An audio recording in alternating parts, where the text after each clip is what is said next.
I play a lot of niche titles on higher plane games, and Mortals and Monsters Blood Orc is certainly one of those. It's a tower defence game made by two people that love tower defence games, but they've added on a maze building element to the beginning of every stage. What this means is that instead of playing a normal tower defence game where your enemies go down a predetermined path, you build the path before the level begins. So, what is this in practice? Well, you're going to be building mazes before you let the enemies loose. Phase 1 of every level is the maze building section. You have horizontal and vertical walls that you can then build on anywhere that you see a stone path on. What this means in reality is that you'll be building the most convoluted, longest path possible around all of the towers that you get.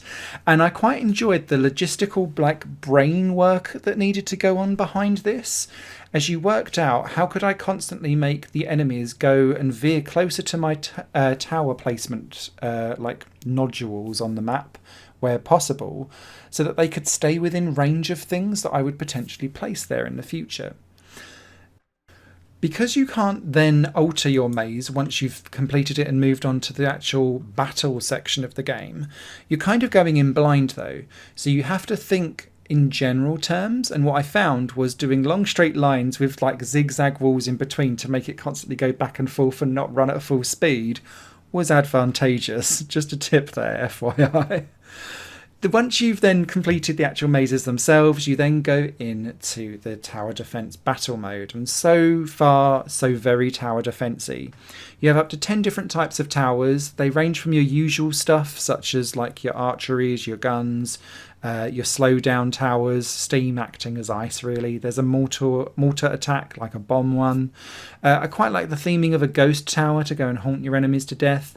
But they all do things that you wouldn't be unfamiliar with if you've not played tower defense games elsewhere before. You only get certain placements to put them in though, and they all have levels 1, 2 and 3 to be upgraded to. Each time you upgrade them, you get quicker fire rate, a bigger range, and also more damage for whatever it is that you've upgraded. All of this costs gold though, and you'll get gold by killing the enemies, but also using your laser attack, which recharges from a cooldown every couple of seconds, to shoot out of the sky these little coin boxes, which give you more gold for you to then upgrade stuff as you go. Your laser attack is one of 4 different active upgrade or power-ups that you get.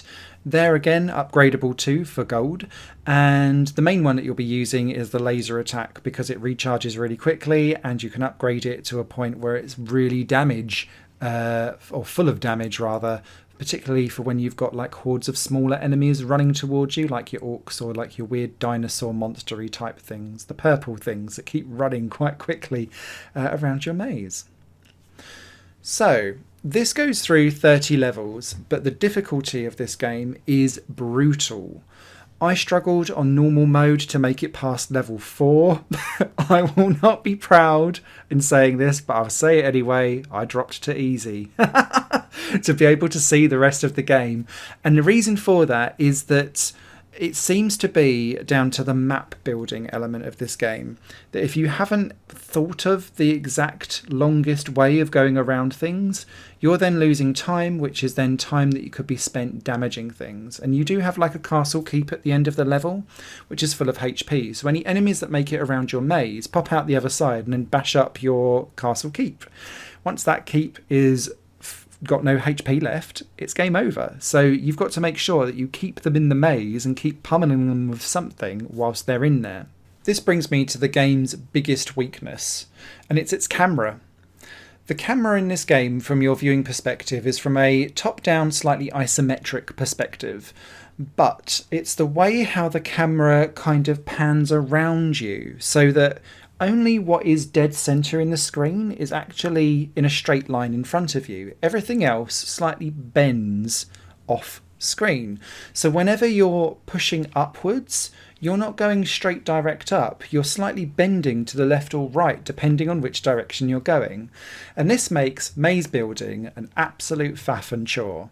If you want to do straight lines, which you'll be doing an awful lot because the areas in Mortals and Monsters are quite blocky, or boxy rather, especially early on in the game, you'll want to do big long lines so that you've got corridors to send your monsters up and down. You can't do that unless you perfectly line that camera up and then do like a zhoosh up with the mouse or the controller. If you're slightly off, it will veer off and it will go down several different corridors, and then it's like, oh, I've got to delete it all. So then you've got to go wall by wall by wall, and it really drags out the maze building element. I feel like you should be able to almost click a button and view it from a totally top-down perspective so that you can draw things out really quickly. Each wall is also one block.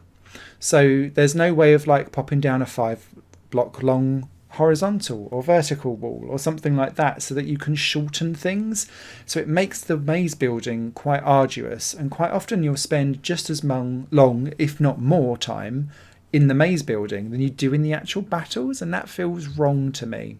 The problem with the camera then starts to affect the actual battles too, and it's because as the levels get more complicated and complex, i.e. less boxy, you start to move away from the I'm having problems drawing lines issue to the I'm having problems lining up my cursor issue. Whenever a level has, say, like hills in the middle or raised sections or places where towers are quite close to each other, as you move your cursor back and forth because it's going to and from you, the perspective is really difficult to judge, particularly if you have to go up a hill and then click on something behind it, because the cursor doesn't seem to understand that behind the hill exists, and so it leaps forward.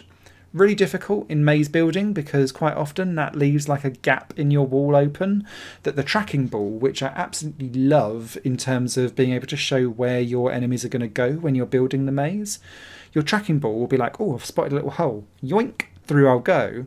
And then you have to wrestle with the camera and the controls to try and actually close that gap. Which is quite annoying because sometimes you won't know that that gap exists if you've not been paying attention, and you might have built a different part of the maze somewhere else. Now that you've spotted that gap and then you go to close it, you're thinking, and now that's invalidated another part of my maze because you can't close off the maze so that they can't get out. There's always got to be a way through. So yeah, this camera issue plagues the entire thing. And then when you get into battle, it's really difficult to line up that camera with, say, the coin boxes that come from the sky that you need to smash up.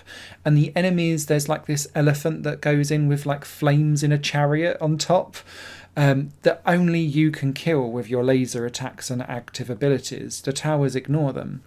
So whilst they're quite chunky and you can kind of hit them vaguely, particularly when they start off very far away and not close to the camera, it's really difficult to judge that distance and perspective.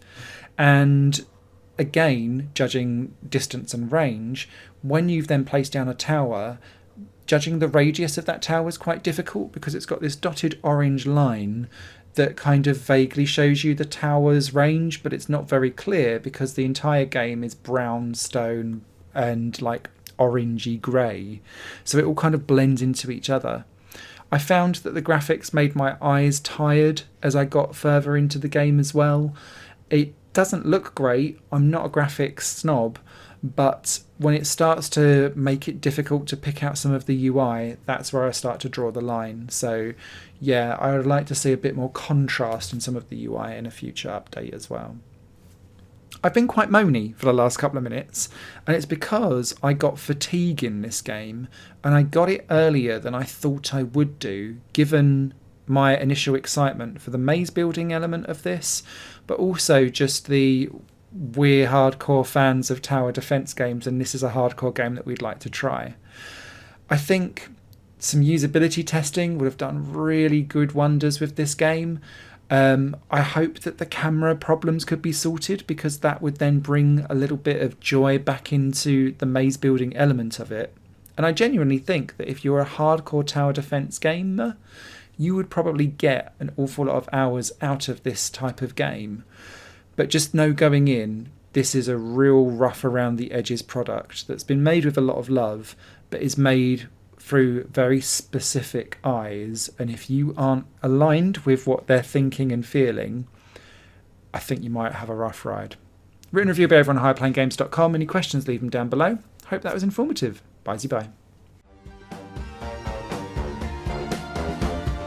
Higher Plane Games is part of the Higher Plane Network, a completely independent media outlet supported by people like you. The goal is to create the best possible content that cultivates a richer indie scene for games as well as music and entertainment. To find out more and to get involved, visit patreon.com/higherplane-network. Your support makes all the difference, and in return you'll gain access to bonus content and downloads. Thank you for watching.